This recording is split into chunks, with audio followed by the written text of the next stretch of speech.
In my last video, I started talking about and introducing the idea of revamping schools. And it's something that I've been thinking a lot, basically, my whole teaching career.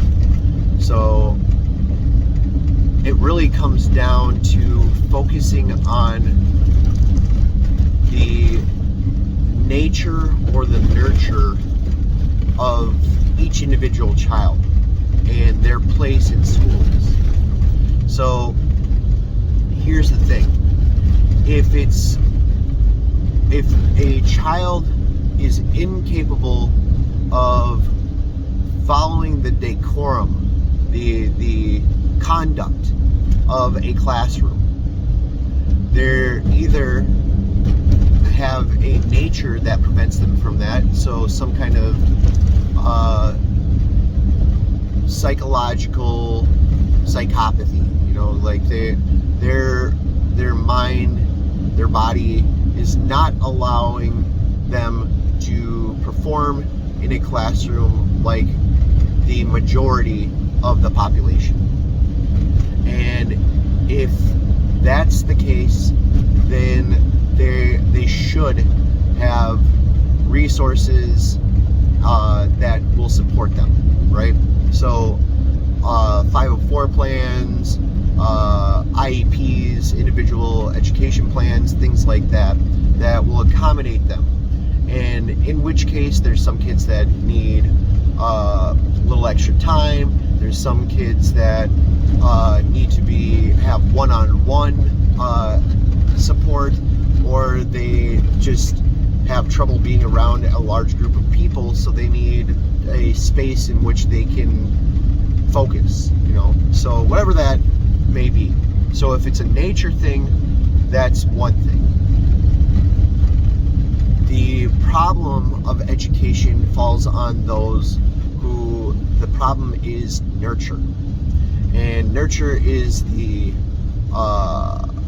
child has either not been educated or nurtured or raised in a manner where they understand how they need to conduct themselves in a classroom. And so the expectation of the teacher is to relay information to these students and present it in a manner that they understand, which is the job of the teacher.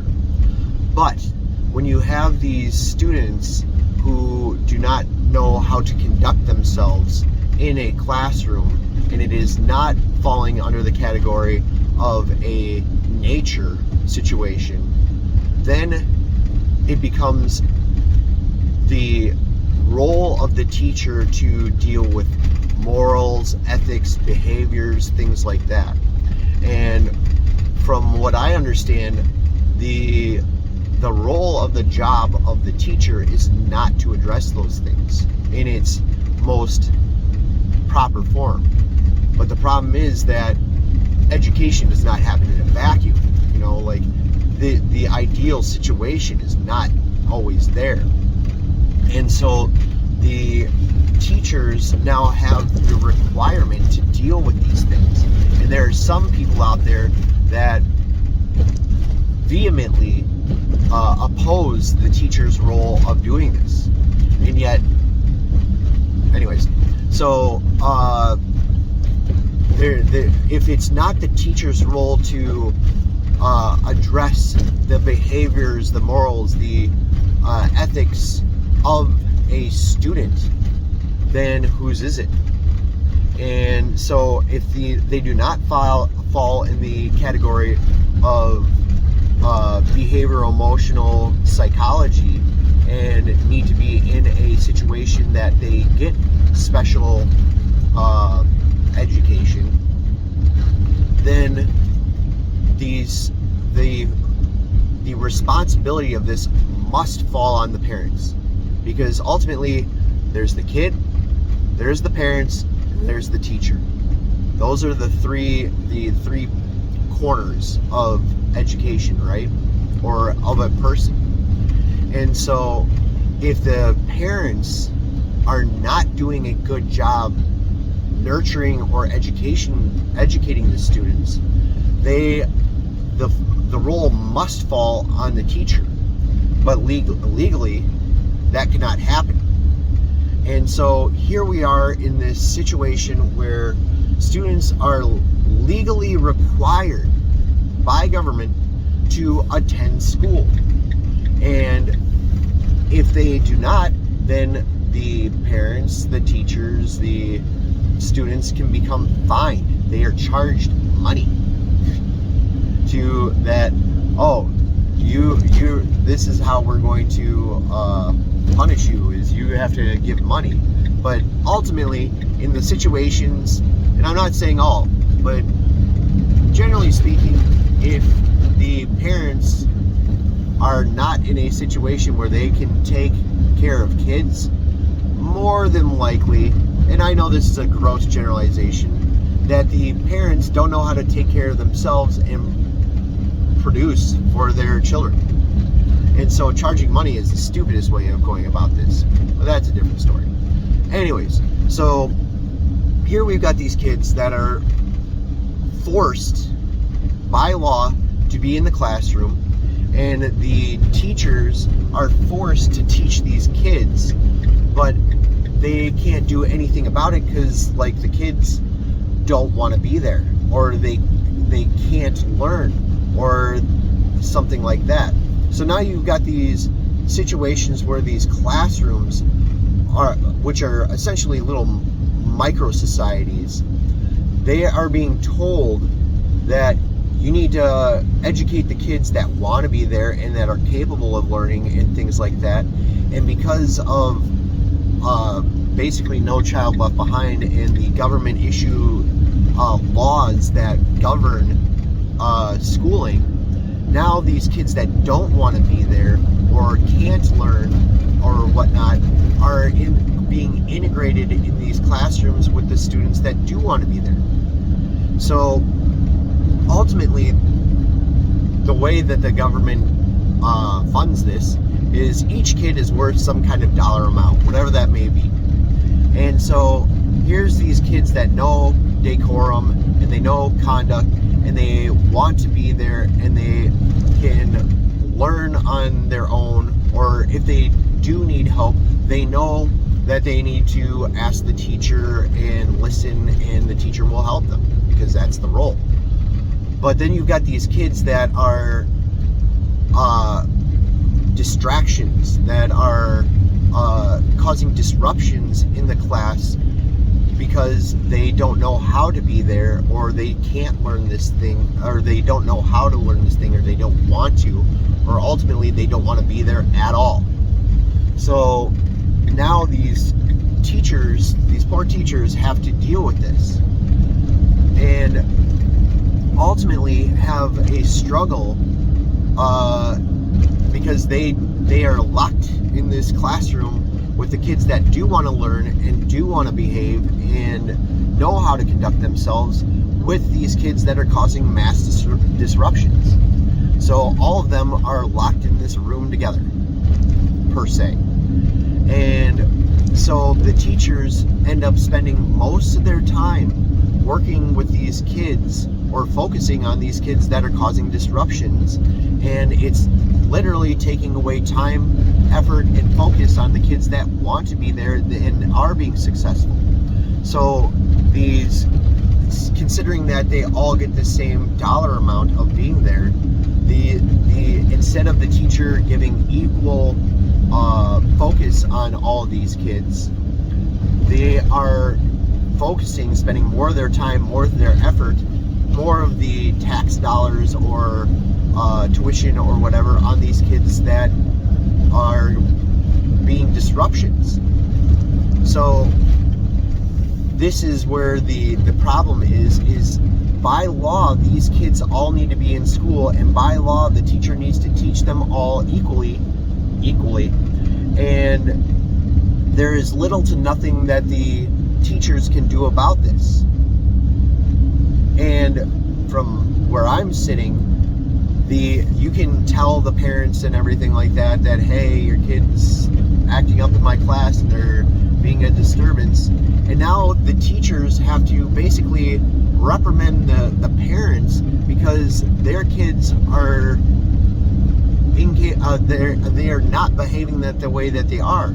So if it's not a nature thing and they have literally psychological or behavioral things that keep them, or physical things for that matter, from being able to learn in a general classroom setting, then from where I'm sitting, the problem is the parents.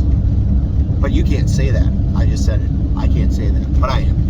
And so they're like, my kid deserves this education. Yeah, okay. So when things are right, they lose value because they have to get it, and it's not the parents' problem that their kid is acting up at school, and yet all the rest of the kids in the classroom, the general population of the school, know how to conduct themselves. But then you got these kids, so it really should fall on the parents. Now here's the funny thing: if a kid is acting up and the schools say we can't educate your kid, and the kid doesn't have a 504 plan or an IEP or something of the like, where there is more government funding, then the school has to pay for the kids to go to a program or a school for misbehaving kids, more or less. And this is an immense amount of funding. The schools have to pay a lot of money for these kids to go to these specialty programs. And so where does this money come from? So these kids ultimately all go into school assuming that the parents are paying taxes because that's where that money comes from. So step one, the kids are worth a certain amount, assuming, and this money comes from taxpayers and whatnot. And so if a kid is misbehaving and requiring more, and the parents aren't doing anything to help guide them or say, hey, you got to straighten up in school because I can't have you at home and I need to go to my job, then the kids just get dumped into the schools. So here's this big pinch point where this kid is sucking up funding, for either it being the teacher focusing on them or more resources being focused on them, time, effort, whatever. And if the schools can't handle it, they have to pay for these kids to go someplace else, which also takes from the general pot of money, because these kids are all still paying, they're all still worth the same amount. So ultimately, in the grand scheme of things, the fact that education is a right and not a privilege, that there is a legal requirement for kids to go to school, is the big problem. The moment that kids are not legally required to go to school, it puts the responsibility back on the parents, because if they can't say, oh, you need to do this for my kid, or you need to take care of my kid all day, then they need to stay home. And ultimately, the parents need to take the responsibility for their child's action, which really should be the original case. So this is where the beginning of revamping schools needs to start. The kids do not need to be required, legally obligated to go to schools. If they can't function in schools, it falls on the parents. And if the parents can't handle it, then they need to seek other governmental supports, or they probably just shouldn't have kids. And for these kids that can't function in schools, that's fine. They can go get a job. And that also is part of the problem, is kids with labor laws and things like that. The kids that can't function in schools can't go get a job scrubbing toilets or washing dishes or something that requires very little educational development. So if society wants improvement of education and of society at large, there needs to be repercussions starting from when the children are young, and responsibility taken by the parents. Or if the parents cannot handle these kids, they need to be willing and not even willing. They need to understand that they cannot govern their kids, and therefore they need to say, hey, I am an unfit parent and I cannot handle my kid. Therefore, I need help, or I need to surrender my kid to somebody who can. These are the hard truths that are part of everyday education. Teachers see it. They know the parents that are involved in the kids. We do parent-teacher conferences, and the parents that show up for the parent-teacher conferences, 9 times out of 10 are not the ones that need to. They do a good job. And so all I have to say is your kid's doing great because you showed up. But if you got the parents that don't show up and aren't picking up the phone and their kids are misbehaving, that's a lot of red flags that are not being addressed in general society. And for those of you who find this to be upsetting or insincere, you might need to look at your own self, because if you're upset about what I'm saying, you're probably the bad parent. Truth be told, sorry, not sorry. So this is where education revamp needs to begin. That's all I have to say about that. Do more, do better.